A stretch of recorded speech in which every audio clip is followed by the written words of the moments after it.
નમસ્કાર, સમાચાર સાથે હું છું હિના। બુલેટિનની શરૂઆત કરવી છે કે જ્યાં ભારે વરસાદના કારણે તે ખેડૂતોના માથે ચિંતાના વાદળ ઘેરાયા હતા, પરંતુ વરસાદના વિરામ બાદ અરવલ્લીમાં હવે તીડનો આતંક જોવા મળ્યો। મેઘરજના ગ્રામ્ય વિસ્તારમાં તીડનો આતંક વધ્યો હોવાની વિગતો પ્રાપ્ત થઈ રહી છે। તીડથી ખેતીમાં પાકને વ્યાપક નુકસાન થવાની સંભાવના છે। જીતપુર, ખાખરિયા, ઈસરી, ખુમાપુર સહિત પંથકમાં તીડે આતંક ફેલાવ્યો છે। વરસાદ લાંબો વિરામ લેશે તો તીડ વધવાની પણ આશંકા છે। વર્ષો બાદ તીડે ગ્રામ્ય વિસ્તારમાં દેખા દીધી છે। જો કે હવે ખેડૂતો અને ગામ લોકોમાં એક ચિંતાનો માહોલ જોવા મળી રહ્યો છે। વર્ષો બાદ હવે ગામમાં તીડ દેખાયા છે અને ખેતીના પાકમાં વ્યાપક નુકસાન થવાની પણ સંભાવના જોવા મળી રહી છે। જે અરવલ્લીના ગ્રામ્ય વિસ્તારો છે, જીતપુર, ખાખરિયા સહિતના વિસ્તારોમાં તીડનો આતંક જોવા મળી રહ્યો છે। ત્યારે અમારા સંવાદદાતા અવનીશ ગોસ્વામી વધુ વિગતે વાત કરવા જોડાયા છે। અવનીશ, પૂરી વિગત। વાત કરવામાં આવે તો જે પ્રકારે અરવલ્લી અને તેના આસપાસના વિસ્તારમાં જે છે તે તીડ જે જોવા મળે છે, ગઈકાલ સાંજ બાદ આ તીડ જે છે તે જોવા મળ્યા હતા। મેઘરજના ગ્રામ્ય વિસ્તાર હતા, તેની અંદર આ પ્રકારના તીડ જે છે તે કેટલાક વર્ષો બાદ જોવા મળે છે।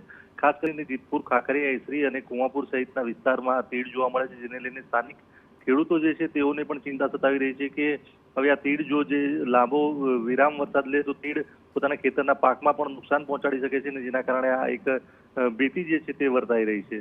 બિલકુલ અવનીશ, અરવલ્લીના એવા કેટલાક ગામો છે કે જ્યાં હાલ તીડનો આતંક જોવા મળ્યો છે? હાલ 4 થી 5 જેટલા ગામોની અંદર આ પ્રકારે તીડ જે છે તે જોવા મળે છે, અને તેને લઈને સ્થાનિક ખેડૂતોમાં એક પ્રકારની ચિંતા છે કે આ તીડ જે છે તેનું અત્યારે હાલ નિયંત્રણ કરવામાં આવે તો શક્ય છે કે પોતાના પાકને બચાવી શકાય। બિલકુલ આભાર। તો જે રીતે વરસાદ લાંબો વિરામ લેશે તો હજુ તીડ વધવાની શક્યતા છે।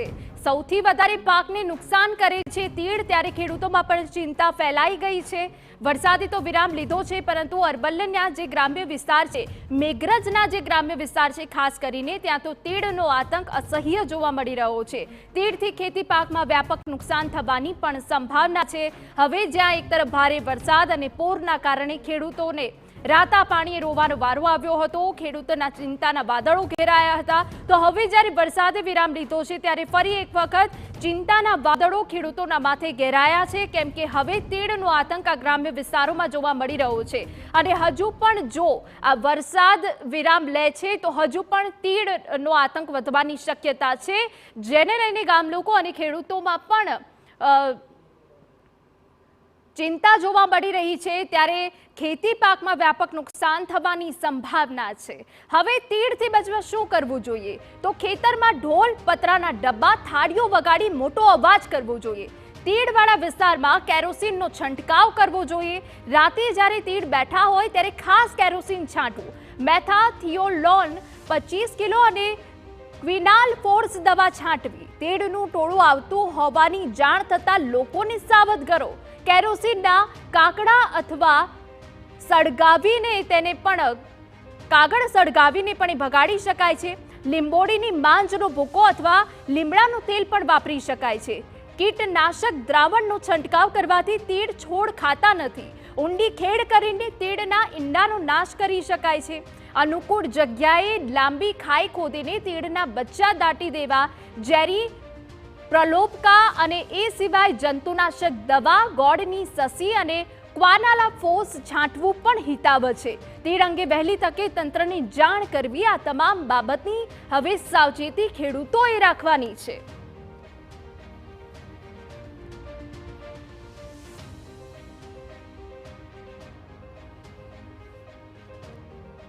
તો આ તરફ અહેવાલ એ પણ પ્રાપ્ત થઈ રહ્યા છે કે વરસાદ અટક્યા બાદ પણ ખેડૂતોના માથેથી ઘાત નહીં ટળે।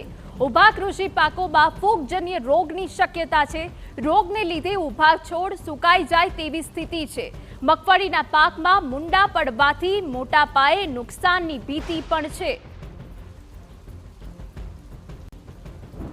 જેવું વરસાદનું પાણી ઓસરી જશે ત્યારે જે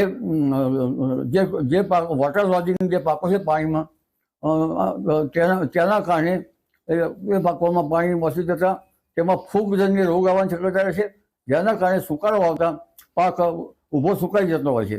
આ ઉપરાંત મગફળી જેવા પાકોમાં મૂંડા પડવાની શક્યતા રહે છે।